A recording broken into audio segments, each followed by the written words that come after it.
नमस्कार दोस्तों, स्वागत है आपका आज की वीडियो में। तो देखते हैं मार्केट में क्या हुआ आज। तो सेम वही चीज़ हो रही है जो हम डिस्कस कर रहे थे काफ़ी दिनों से। ये जो लेवल्स हमने बताए थे, जो 22,800 का लेवल है, ठीक है, मार्केट उस पर सस्टेन कर रहा है। 1 दिन, 2 दिन, 3 दिन, 4 दिन हो गए हैं आज। और आज की जो कैंडल है वो थोड़ी एक बुलिश कैंडल बनी है कि मार्केट आज नीचे ओपन हुआ लेकिन ऊपर क्लोज हुआ। तो अभी यहाँ से हम इस ट्रेंड लाइन को टच करने जाएंगे एक बार, ये तो पक्का है। और उसके बाद ज़्यादा चांसेस ये हैं कि मार्केट एक बार ऊपर की तरफ जाए, ठीक है, और फिर अगर नीचे की तरफ आना हुआ, ये सपोर्ट ये जो जोन होगी 22,800 की, ये जोन बहुत इंपॉर्टेंट होगी। पहली बात तो अभी अगले कुछ महीनों में हो सकता है फरवरी निकलेगा, पूरा मार्च निकलेगा, अप्रैल निकलेगा, ठीक है, ये जोन हमें दोबारा ना दिखे, मतलब इसके नीचे प्राइस आता ना दिखे, अनलेस कि कोई बहुत ज़्यादा कुछ नेगेटिव ही न्यूज़ आ गई तो। क्योंकि अभी जो लग रहा है, क्योंकि ये है एक फॉलिंग वेज में क्या होता है, ऊपर की साइड ब्रेकआउट आता है।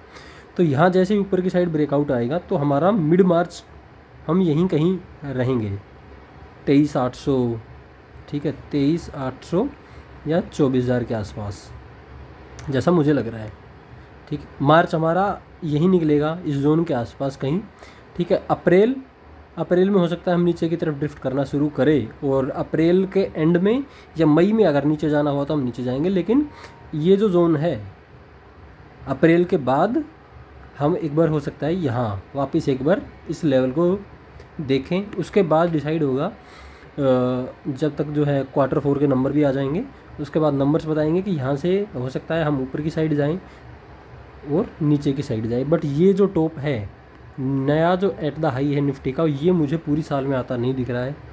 और अगर यहाँ से ऊपर भी जाना हुआ मार्केट को तो भी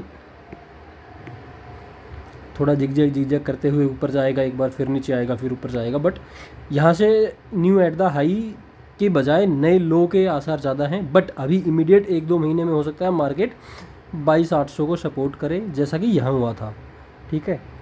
यहाँ देखो पूरा 1-1.5 महीना मार्केट, लगभग 2 महीने के आसपास के बाद मार्केट ने अपने इस लो को नीचे रिटेस्ट किया था। तो यहाँ भी सेम ऐसा हो सकता है, और हो सकता है कि इससे भी ज़्यादा टाइम लगा है यहाँ पे, क्योंकि यहाँ किसी पैटर्न से नहीं निकला था निफ्टी। यहाँ एक प्रॉपर पैटर्न है, उस पैटर्न से ऊपर जाएगा तो फिर थोड़ा डिफ़िकल्ट होगा उस पैटर्न से एक बार निकल के फिर वापस आने गए। तो उसमें हो सकता है कि टाइम वाइज करेक्शन थोड़ा निफ्टी ज़्यादा करे। तो अभी 22,800 जो है नीचे का अच्छा हमारे लिए सपोर्ट रहेगा, ठीक है। अगर ऊपर जाएगा तो पहला तो इमीडिएट रेजिस्टेंस जो आएगा वो होगा ये ट्रेंड लाइन, दूसरा ये लेवल्स होंगे, ठीक है। सेकंड रेजिस्टेंस हमारा होगा ये जो लेवल है कहीं ना कहीं 23,800, और उसके बाद जो ये लेवल 24। तो ये 3 लेवल ऊपर की तरफ, 3 रेजिस्टेंस हो गए हमारे। पहला ट्रेंड लाइन हो गया, कभी भी टच करता है, हो सकता है कल ही टच कर दे, या हो सकता है 2-3 दिन यहाँ से निकाल के टच करे, तो ट्रेंड लाइन का रेजिस्टेंस। दूसरा हो गया हमारा 23,800 और 24,000। नीचे की तरफ एक सपोर्ट जो अच्छा है वो है 22,800 का। ये तो होगी निफ्टी की बात। अगर हम बैंक निफ्टी की बात करते हैं,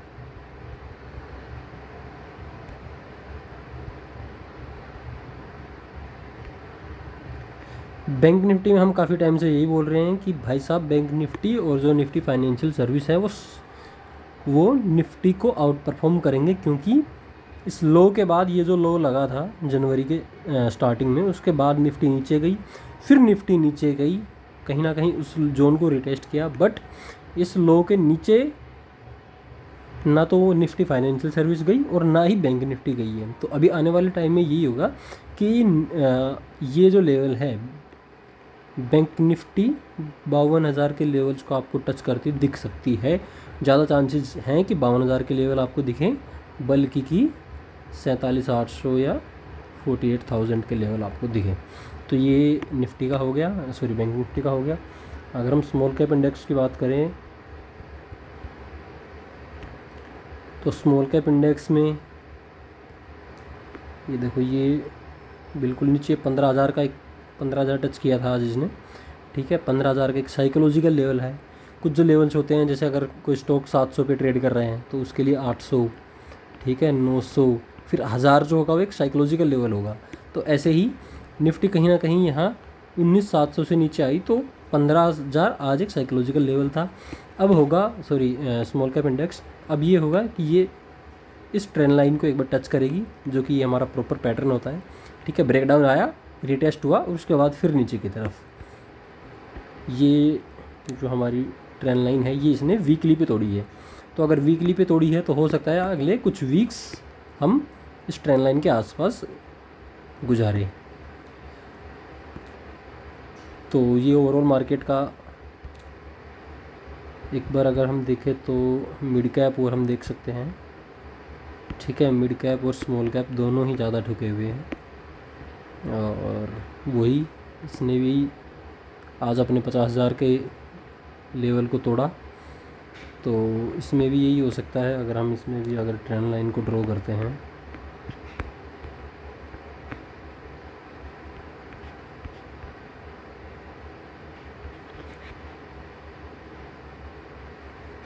देखो, इसने भी इस ट्रेंड लाइन को 3 हफ्ते पहले ही तोड़ दिया था, तो ये और भी ज़्यादा वीक है। तो अभी ये हो सकता है कि ये इस ट्रेंड लाइन को, या इसके लिए तो रेजिस्टेंस बहुत ज़्यादा है। ठीक है, ये जोन रेजिस्टेंस है, ये जोन रेजिस्टेंस है, ये जोन रेजिस्टेंस है। तो मिड और स्मॉल कैप के लिए तो जर्नी है वो डिफ़िकल्ट रहेगी। बट निफ्टी जो है, निफ्टी और बैंक निफ्टी के लिए यहाँ से हो सकता है हमें कुछ दिनों की राहत मिले, 1-2 महीने की राहत मिले हमें। उसके बाद फिर फर्दर हमें पता लगेगा कि Q4 के नंबर्स कैसे आते हैं और मार्केट उस समय कैसे बिहेव करता है। Thank you.